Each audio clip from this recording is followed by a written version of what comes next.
Bonsoir à tous, merci d'être à notre compagnie. Nous sommes mardi 1er septembre 2020. Nous parlons ce soir dans le décryptage de l'actualité pour commencer ce programme du soir de l'accord de paix signé au Soudan pour mettre fin à 17 ans de guerre civile. Les représentants du gouvernement soudanais et du Front révolutionnaire soudanais, qui regroupe 4 mouvements de guérilla, ont paraphé l'accord visant à mettre fin à 17 ans de guerre civile. C'est ce qu'a indiqué dimanche l'agence de presse officielle SUNA. La signature officielle de l'accord est prévue, a été faite ce lundi à Djouba, capitale du Soudan du Sud. Nous allons tenter de comprendre le fond de cet accord avec Mamadou Diouf, notre éditorialiste. Bonsoir Mamadou Diouf. Bonsoir Samuel.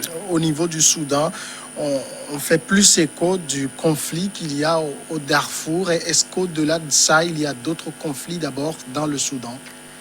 Il y a véritablement d'autres conflits, mais ce conflit-là est à la limite un des plus durs pour le Soudan, puisque en réalité, le conflit a pratiquement commencé avec la prise de pouvoir de El-Béchir, bien que les contestations étaient là depuis l'indépendance, puisque comme d'habitude, souvent au moment de l'indépendance, dans beaucoup de nos pays, il y avait ce qu'on appelle les pouvoirs des tribus et autres. Certains ont pensé qu'on ne les a pas mis dedans. Ça a commencé autour de 56 jusqu'à aboutir à cette guerre-là. Et c'est un des conflits pratiquement au niveau du Darfour les plus difficiles. C'était également le conflit où il y a eu le plus de morts. D'ailleurs, quand on regarde la force africaine qui est présente, cette force est plutôt présente au niveau du Darfour. Mais il y a également des rebelles au niveau du Kordofan. Il y a des rebelles également au niveau du Nil Bleu.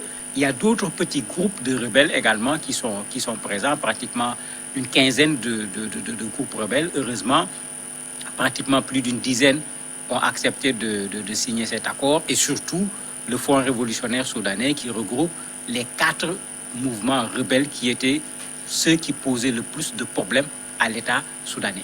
Mais c'est le résultat également ici de la transition, puisque heureusement, ceux qui avaient commencé la révolution avaient leur transition, leur feuille de route. Et dans leur feuille de route, ils voulaient qu'on mette fin à ce conflit inter-soudanais. Ils ne s'étaient pas mis dans la posture du pouvoir, ils ne s'étaient pas mis dans la posture des rebelles.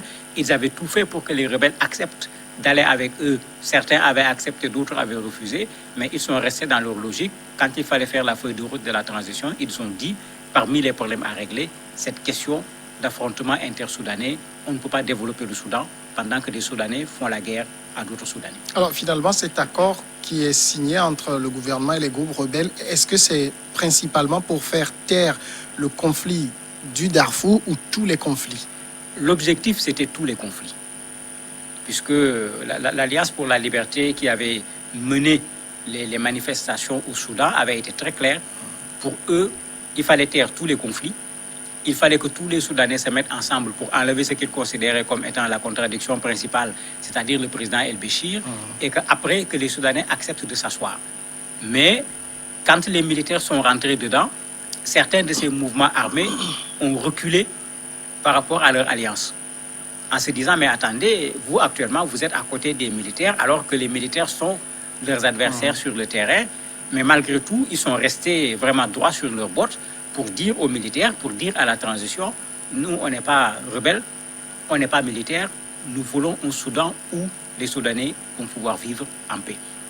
Heureusement, dans cette persistance, plus le Hamdok, le Premier ministre, qui en avait fait son premier objectif, ils ont réussi quand même aujourd'hui à faire en sorte que l'essentiel des mouvements rebelles acceptent de signer cet accord. L'accord a tardé parce que même quand l'Alliance les appelait, il y avait une des difficultés. Certains mouvements rebelles disaient que pour qu'ils acceptent de venir, il faut que les gens promettent de traduire le président Béchir à la Cour pénale internationale. Pas lui seulement d'ailleurs, avec un certain autre nombre de gradés de l'armée qu'ils considèrent comme étant responsables des atrocités au niveau du Darfour en particulier, où il ne faut pas qu'on l'oublie, il y a eu au moins 300 000 morts selon les Nations Unies. Donc il y avait toutes ces difficultés qui étaient là, mais aujourd'hui, je crois que les Soudanais sont en train de comprendre qu'au-delà de personnes à sanctionner, il faut que le pays reprenne, avec ou sans les sanctions contre ces personnes. Ça fait partie de ce qui a facilité ces accords aujourd'hui. Alors, l'accord est signé entre le gouvernement soudanais, je le disais, et le Front révolutionnaire soudanais qui comprend au moins 4 groupes rebelles. C'est vrai qu'on on les présente comme les principaux groupes de rébellion, mais il y en a beaucoup d'autres, comme vous le dites. Est-ce qu'ils se reconnaissent dans cet accord? Tous se reconnaissent dans l'accord, sauf deux. Tout le monde a accepté d'être signataire. Il y a deux mouvements qui ont refusé.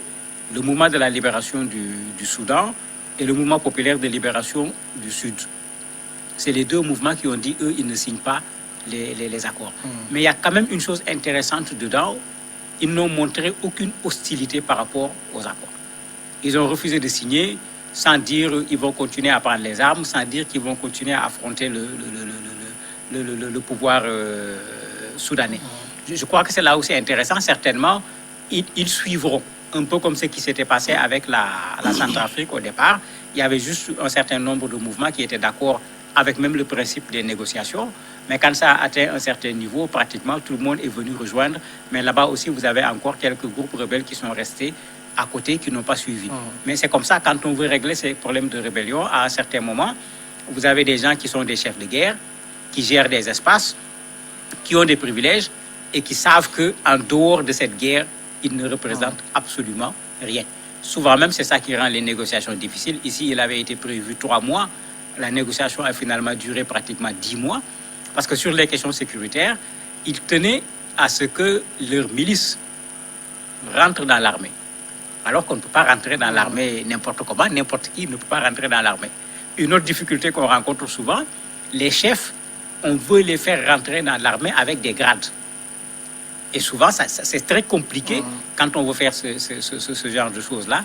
C'est ce point-là qui a beaucoup fait durer les négociations parce que sur les autres points, ils se sont entendus assez facilement. Mais ici, ça a été beaucoup plus difficile puisque eux, ils avaient dit pour qu'ils désarment, il faut que les gens acceptent que leurs hommes soient intégrés dans l'armée du Soudan. Et quelles sont les clauses de l'accord qui a été signé? Il y en a plusieurs. Il y a cette question de sécurité dont je parle, où ils acceptent le désarmement, l'intégration au niveau de l'armée. Ça ne sera certainement pas tous les hommes armés de ces groupes rebelles, mais une bonne partie. Il y a la justice transitionnelle.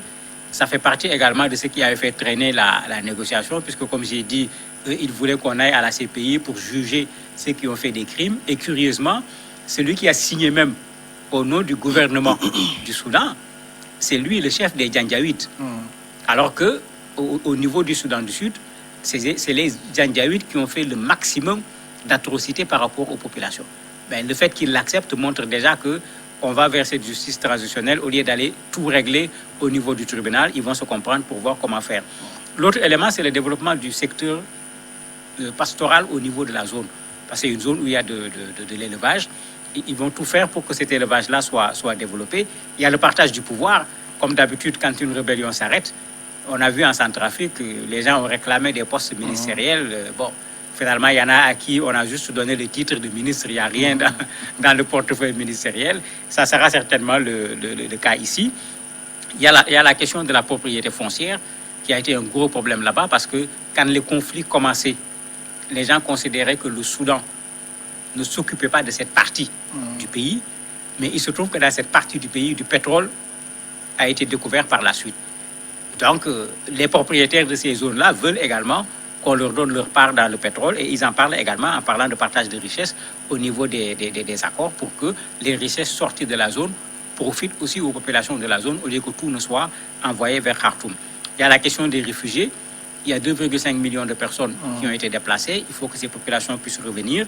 Il y a la question des réparations et des compensations, puisqu'au départ, l'armée est venue je ne sais pas comment il faut l'appeler, en expédition punitive. On a détruit des biens, on a tué des gens, on a blessé des gens, alors que ce n'était pas un affrontement entre deux armées. Ces gens-là réclament des réparations et tous ces éléments font partie des 8 clauses les plus importantes de l'accord qui a été signé. Il y a les armes. Qu'est-ce qui a été décidé à propos? Les armes, c'est comme d'habitude, il va falloir faire du désarmement. Et souvent, ça va être très compliqué parce que ces gens, le seul pouvoir qu'ils ont, ils l'ont par ces armes.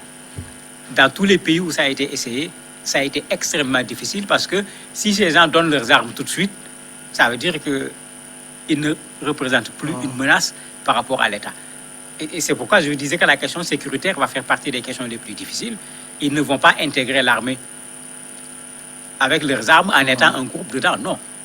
Ils vont subir une formation ils ont prévu un désarmement et un désengagement progressivement sur à peu près 15 mois. Et c'est pendant cette période que les gens vont être intégrés progressivement. Donc les deux vont se faire en même temps.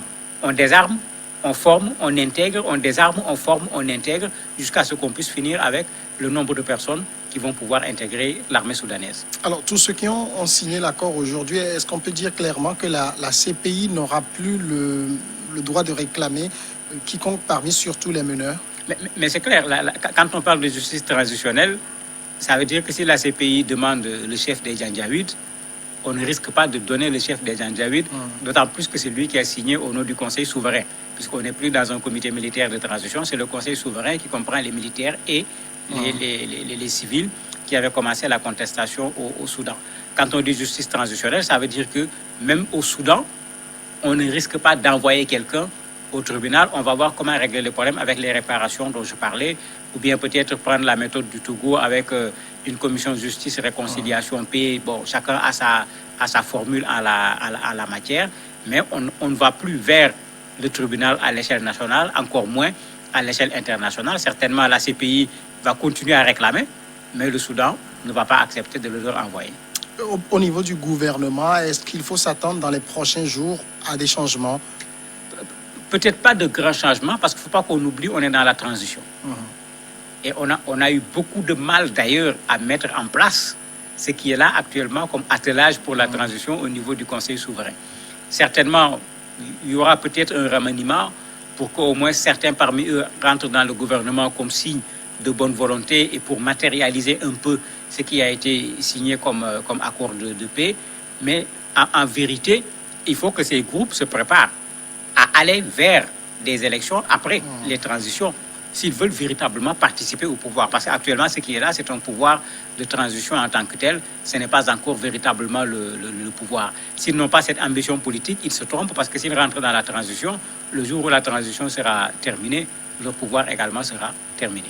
Est-ce qu'on ne risque pas aussi de voir avec le Soudan l'effet centrafricain, où on a, après la signature de l'accord, des groupes qui font dissidence, ou même des dissidences à l'intérieur de groupes qui étaient signataires de l'accord? Ça dépendra de l'application et de la rapidité de l'application.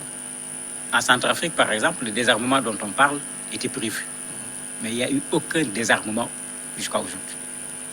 Et alors que le désarmement, on en parlait depuis la présidente Catherine, qui était présidente également pour la transition, mais on n'a pas pu le faire alors que le président actuel est en train de terminer son mandat. Le Soudan a connu des accords en 2006 à Abuja. Il y a eu des accords également en 2010 au niveau du Qatar. Ces accords n'ont pas donné de résultat.